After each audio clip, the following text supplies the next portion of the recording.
America president चुनाव में Donald Trump ने शानदार जीत दर्ज की है। कमला हैरिस को बड़े फर्क से हराने वाले ट्रंप जनवरी में बाइडेन की जगह लेंगे। देखना यह होगा कि आखिर इजराइल और मिडिल ईस्ट को लेकर उनका रुख क्या होगा।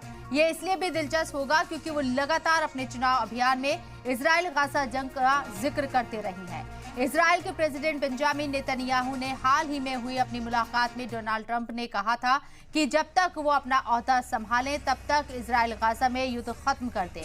इससे पहले ट्रंप ने फ्लोरिडा में इजरायली पीएम की मेजबानी के दौरान ये बात कही थी।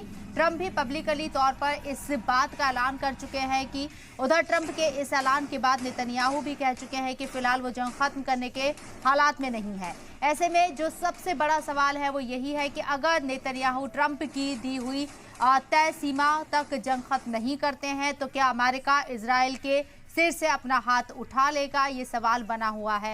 हालांकि इजराइल की कई वक्तन फवक्तन देखा गया है, ट्रंप के जरिए हिमायत भी की गई है और जिस तरीके से अभी ये जंग चल रही है उसमें इजराइल का पलड़ा भारी नजर आता है अमेरिका के मौक़िफ़ से देखें, और ट्रंप भी इसकी यकीन दहानी करते हुए नजर आए हैं। लेकिन ट्रंप के जरिए जिस तरह का इलेक्शन कैंपेन के दौरान बयान दिया गया था कि उनके प्रेसिडेंट बनने के 48 घंटे बाद वो जंग को ख़त्म कर देंगे, लेकिन क्या वो इजराइल और गाजा की जो जंग है उसे ख़त्म करने के लिए कोई एक ठोस पहल करेंगे?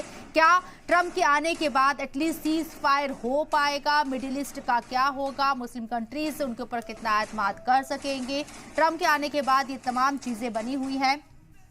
47वें प्रेसिडेंट बने हैं डोनाल्ड ट्रंप अमेरिका के, और जिस तरीके से माजी में देखा गया है उनकी पॉलिसीज़ को लेकर, कई पॉलिसीज़ को लेकर सवाल भी उठाए गए, उनके फैसलों को लेकर। 2016 से 2020 में वो अमेरिका के सदर रहे, उसके बाद 4 साल बाद उनकी वापसी हो रही है। बहुत चीज़ें अमेरिका के लिहाज से भी बदली हुई हैं और दीगर अगर यहाँ हम आलमी सतह पर देखें तो चीज़ें यहाँ भी बहुत कुछ चेंज नज़र आता है। रशिया यूक्रेन का वॉर है, दूसरी तरफ गाजा इजराइल का वॉर चल रहा है।